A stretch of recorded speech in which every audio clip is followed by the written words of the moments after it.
Welcome back to our channel. In today's video, we'll be sharing a full guide on how to hide your country on Instagram. If you value your privacy and want to keep your location information private, this tutorial is for you. Let's jump right in. Step 1. Open your phone's settings. Step 2. Go to the apps section for Android devices. Step 3. Select Instagram from the list of installed apps. Step 4.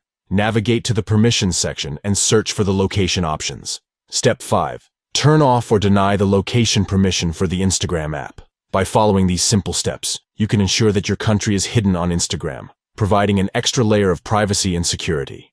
That wraps up our guide on how to hide your country on Instagram. We hope you found this tutorial helpful.